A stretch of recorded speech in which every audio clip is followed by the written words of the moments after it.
And here we are live. Hello, everybody. Welcome to the second in our series of LinkedIn Live sessions following the Inspiring Global Workforce Innovation Summit that we had in London back in May.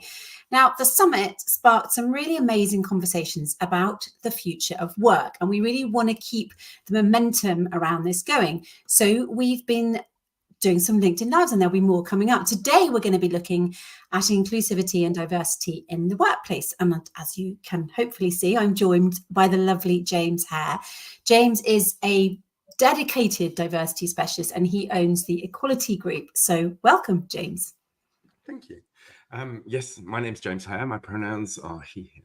And I use the term DEI. I believe in the UK, where I'm originally from, the term is EDI, which is used. But my key focus really is supporting organizations to overcome that kind of discomfort that everyone has around DEI. Everybody I speak to, or not everybody, but a lot of people I speak to, they're scared of getting it wrong. And that is really where I come in, and supporting you to know that it's okay to get it wrong. It really is okay to get it wrong. That's a part of human behavior. That's how we learn. As long as you remain curious and committed to improving, that makes it okay. But before I start, for accessibility purposes, I am a white male. I have a shaved head, and it's actually looking a little bit shiny today. I've got slightly thinning hair. I'm wearing clear glasses, and I have a grey beard with flecks of brown in it as well, which covers most of my face.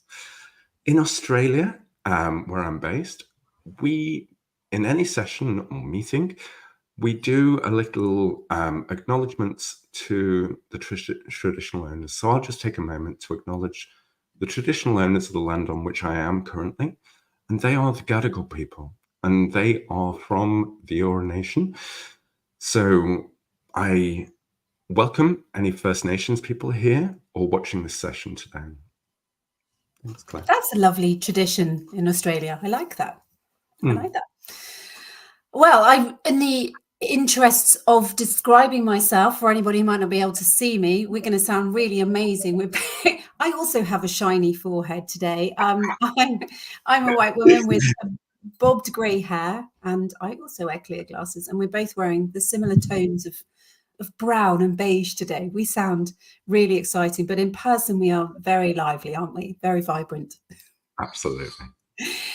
So today, I know we mentioned this, we obviously brought up a little bit about this at GWIS, and I think it's really important that we all hear more about it. And so today you're going to be talking about code switching.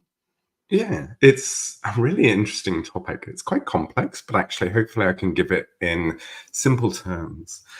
So code switching really refers to the practice of alternating. Initially, it was described as alternating between two or more languages or dialects and cultural behaviors. And that was depending on context. But it also adjusts speech, behavior, appearances to conform with the dominant culture or particular setting. If you could visualize this about something that you do, or somebody else, can you think of a session or a time where you've picked up the phone and you have a different voice, a telephone voice, or witnessed others doing? I always remember my mum picking up the phone and sounding totally different than she sounded in her real sort of voice. So yeah, there's a real life example of how it can come through. In the context of DEI, though, code switching, it's not just about language, it's about masking or altering your aspects of your identity so that you fit in, usually to do with power dynamics, unfortunately, discrimination or societal expectations. There's not a lot of stuff online about it, but the Harvard Business Review has got a couple of bits on it.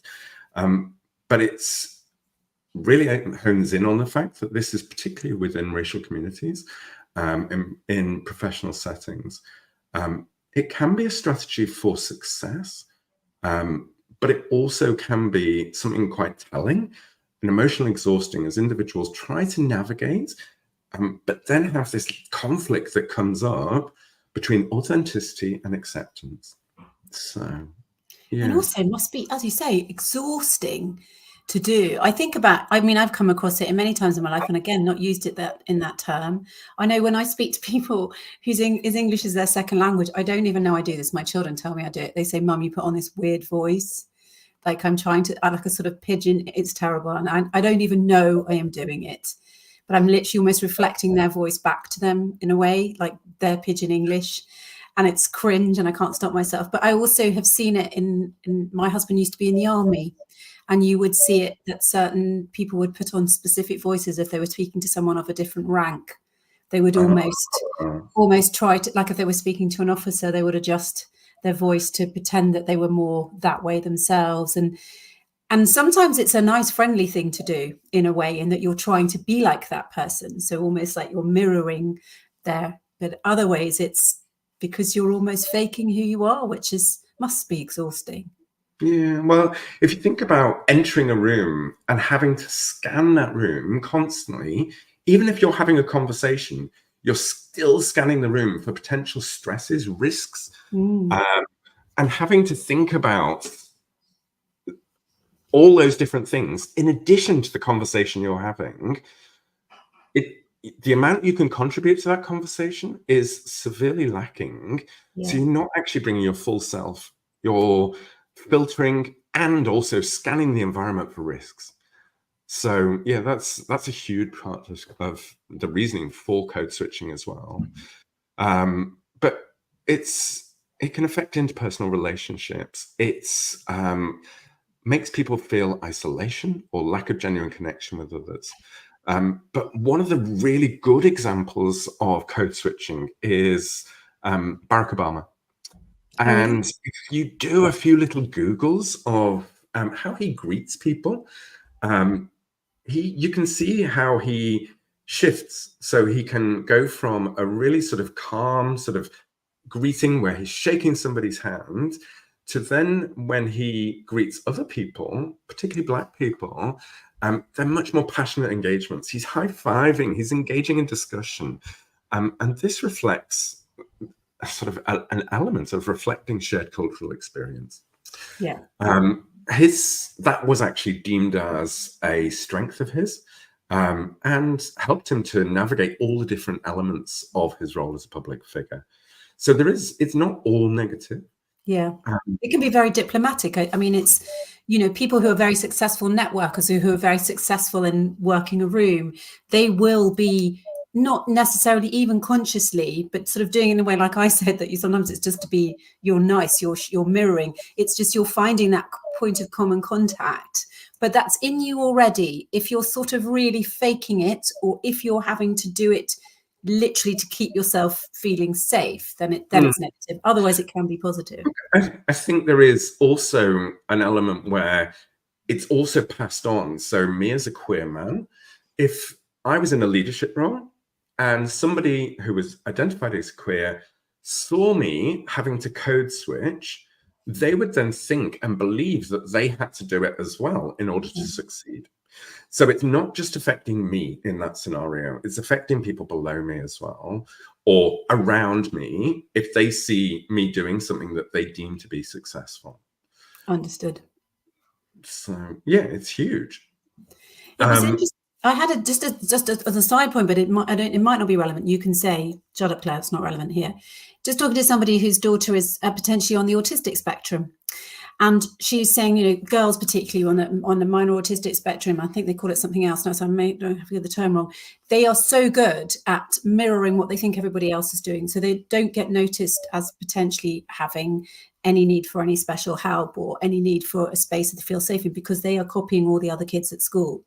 And she said when it became aware with her children was when she moved into a class with other children who had issues, because then her daughter didn't know how to copy the code because there were too many different codes. And that's when hers showed. So it was interesting how she could have gone all the way through her childhood with no one aware of her having this little extra struggle, because she was so good at code, almost learning what the code was in the room.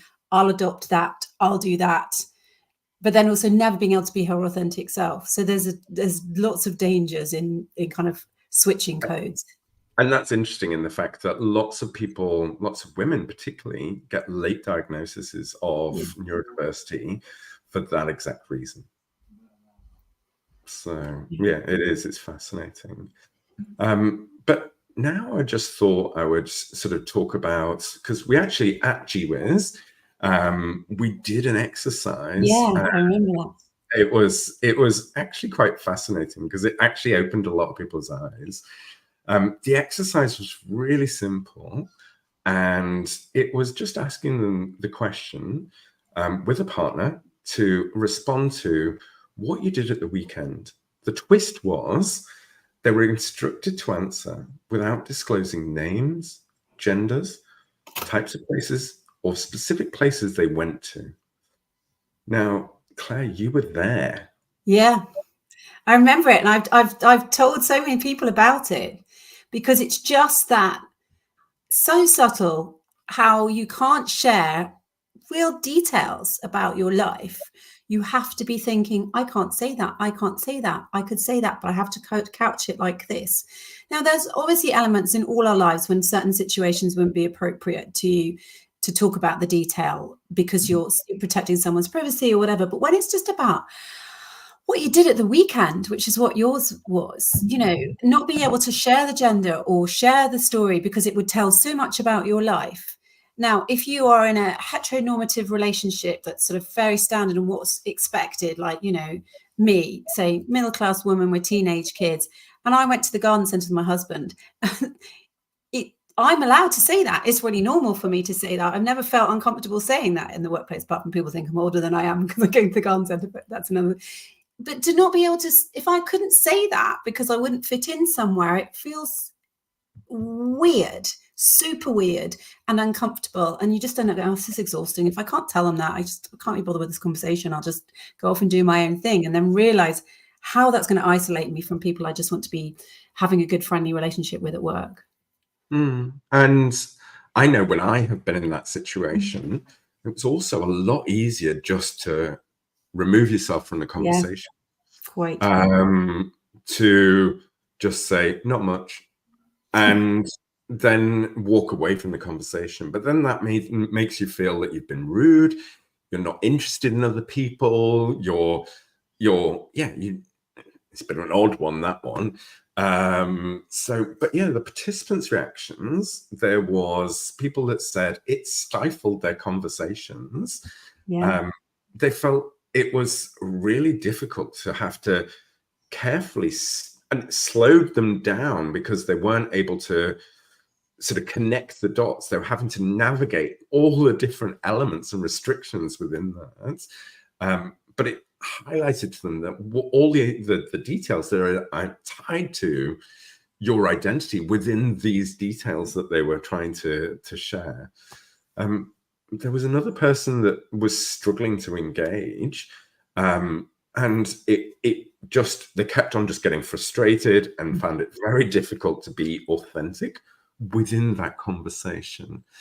Yeah, and the one which quite amused me was people unintentionally outing themselves, so making slip-ups.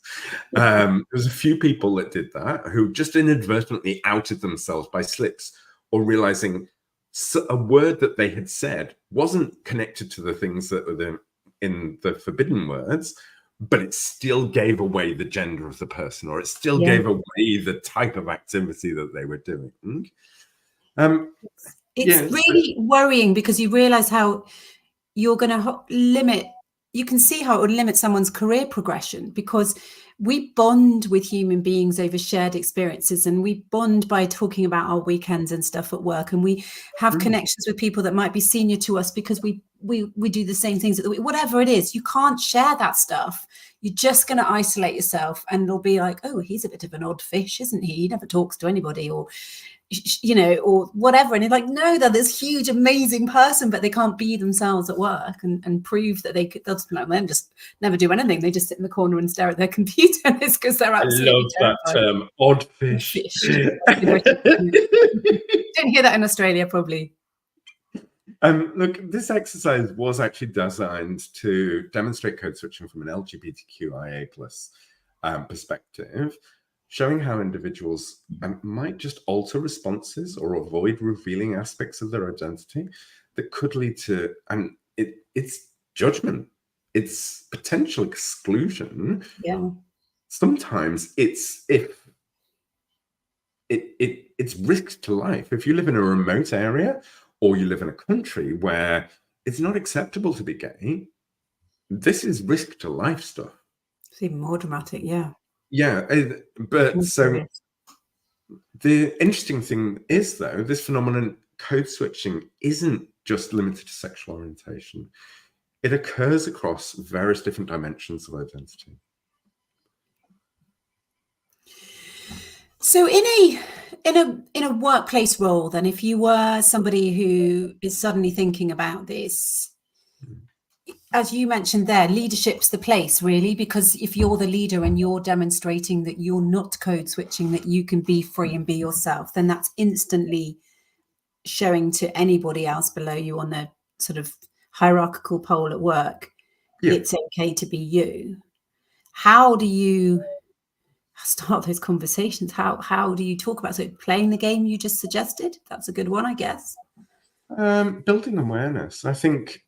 So yes, that is just LGBTQ, but there's different environments where, so gender could be the thing which is the thing in a male-dominated sort of organization. So it's not just focusing on one thing. It could be socioeconomic status. If somebody from a lower socioeconomic status then goes into a place of, I can't think of the word, but into a place where there's a lot of money, they need to code switch as well. So thinking about different environments, there's really simple things you can do to make sure that people feel included, able to speak. I don't know whether you can see behind me symbols. It's mirrored. I've got a pride flag there. By sharing a pride flag, if I'm online and having a conversation with somebody feels safe, the same as with my pronouns, to be able to talk about LGBTQIA issues or just acceptance, knowing that they can be their true self in having that conversation. There's a level of knowledge because I'm able to share my pronouns, because I have a pride flag, there is a level of knowledge there.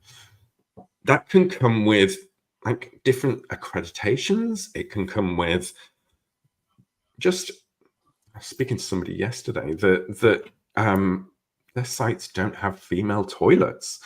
So thinking about all the just the fundamentals that make a difference in different places, but also it's not rocket science. You can watch a YouTube clip. It's not down to the people with lived experience to educate you.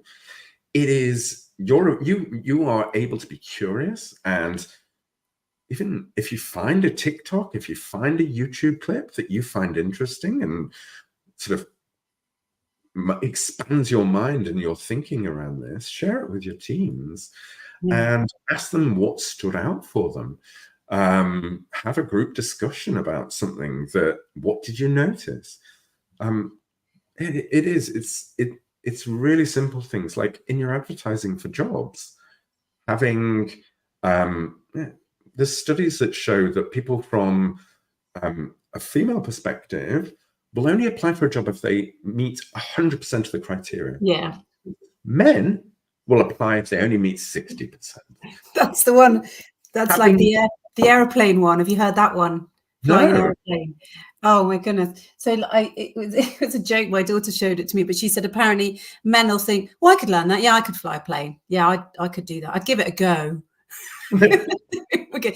And you see, look, I've just done that very simple thing. I've just changed my pronouns. It's a tiny thing, but at least it showed I've thought about it. And I wouldn't have necessarily thought about it till we had that conversation. So there are little incremental things. I mean, that's tiny, I'm not, who am I? I'm nobody, but it's that small thing. That is significant.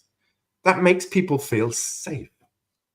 And you know exactly what it means. You don't necessarily, you're not identifying and saying you're identifying exactly the same as them, but you're going, it's okay to share your pronouns. I understand what it is to share my pronouns. Yeah, so it is. It's fascinating. But back to the women's applying for jobs, just a simple statement in your job adverts that say, we know women, according to research, women don't apply for jobs that are 60%. If you don't meet 100% of the criteria, still apply. Yeah. It just that builds that sort of, you're building representation. You're starting to consider people, and it's not necessarily the big things. You don't need to spend hundreds of thousands on things. It's really simple things that make the difference. It's awareness, allyship, bystander training, having people feel comfortable and not squashed by witnessing the other people saying things which are just not right. Being able to train people to be able to say, actually, where did you hear that? Where's that? What's your understanding based on that? Rather than having to call people out in a nasty way. Calling people out in a nasty way actually does the opposite. It means that you're putting them in the defensive. Whereas if you go, oh, what's that based on? Usually they don't know. But if it is based on something, you can go, oh, that's a different perspective. And you can start to navigate the conversation. It becomes a conversation rather than a fight.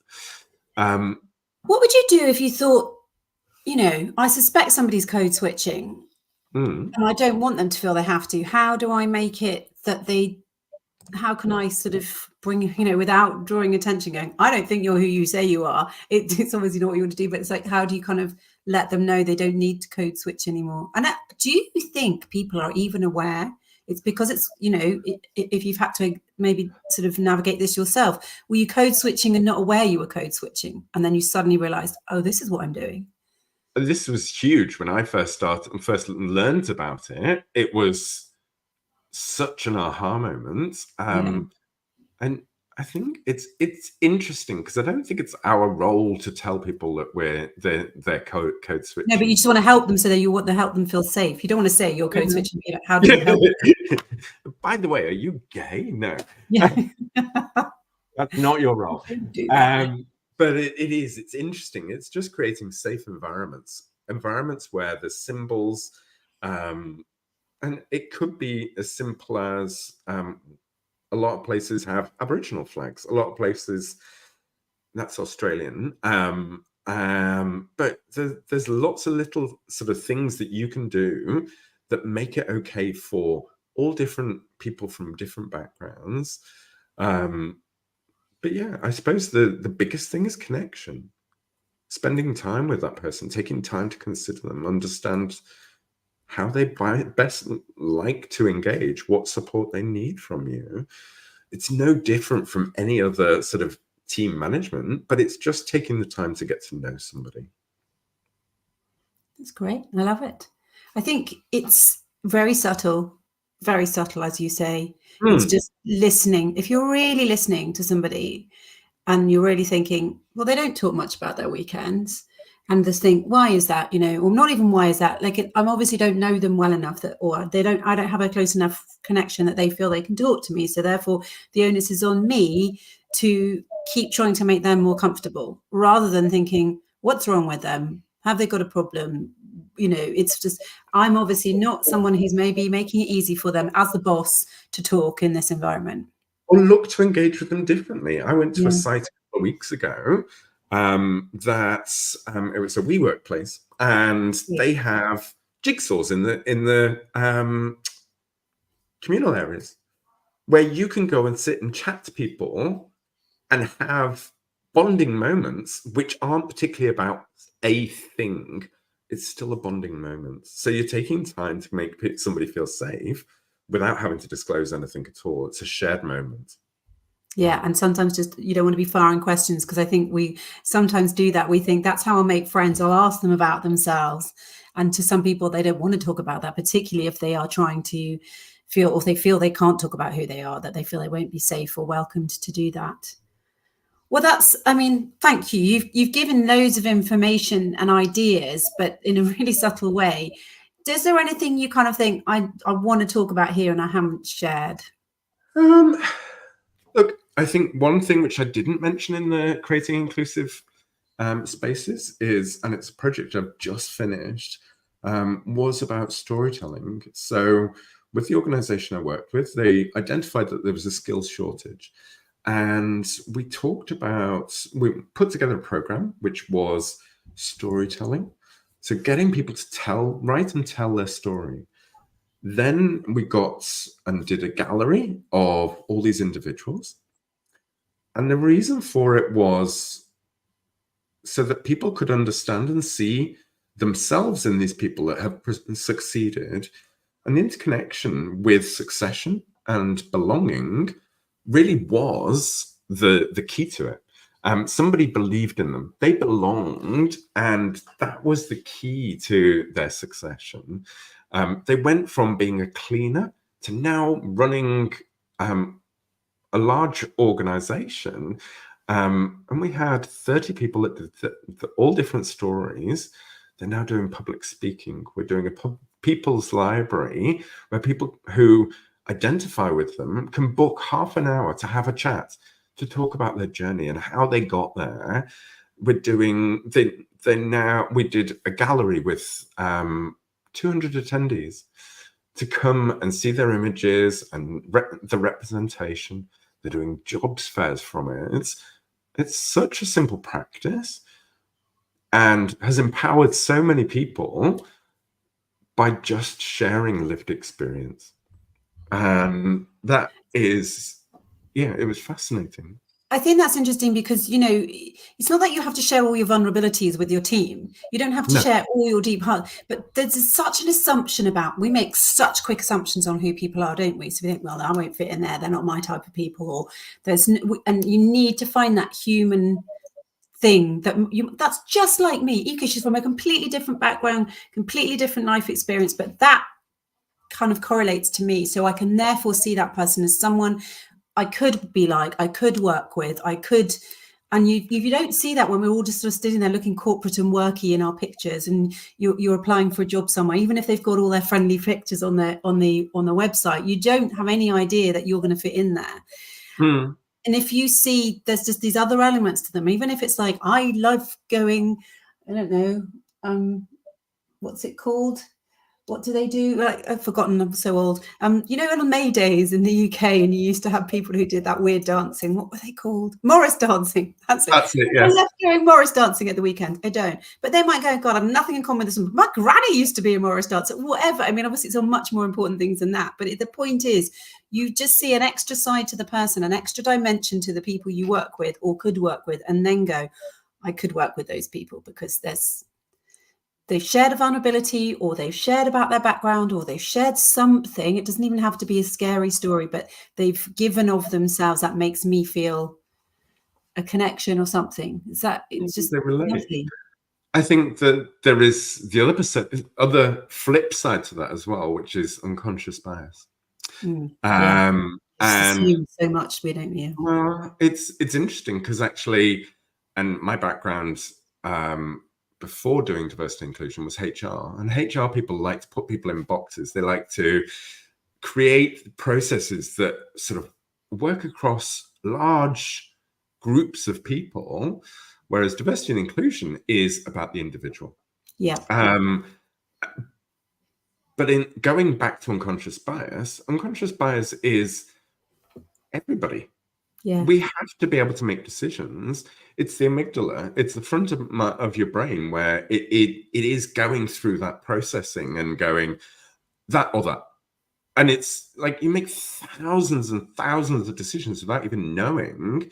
So it's not something you can switch off. Actually, there was a guy who was a really senior exec in the 70s that had this operation that he thought was going to make him absolutely impervious because he was going to have no emotions at all. and he had his amygdala removed. Oh my God, I heard that. But he thought it would mean that it would make him a machine. It didn't. It meant that he couldn't choose whether he wanted cornflakes for breakfast, what to get dressed in, and where. So it's really important to us, but being conscious that that is how we behave, and being conscious that we're attracted to the same rather than difference is really important to understand and to have front of mind when making these decisions. As you said, it's literally being aware of it, stopping and thinking, and particularly in certain processes within work, within HR, and with how we communicate with people, is just to stop and question why you're thinking something. It doesn't mean that you're wrong, but you have to question it every now and then, and just, yeah, you're right, keeps us alive. Shall I cross the road or not cross the road because there's a car coming? Yeah, exactly. So, well, so much. I love it, James. Thank you very much. I'm sure you will be back on again doing another LinkedIn Live before long. But we obviously going to keep going on with these conversations from the GWIS Summit. They are going to be available. Obviously, the joy of LinkedIn Live is that you can find them again. So if you liked what James had to say or you were interested in it, do share it, watch it again. We are going to have another installment of the GWIS Conversations next month, still to be decided who it's going to be and the date. So watch out for updates on that. And thank you so much for coming along today, those of you who've listened in person and anyone who listens back. It's been great. We look forward to seeing you next month. Thank you so much, James. Thank you. Bye-bye. Bye.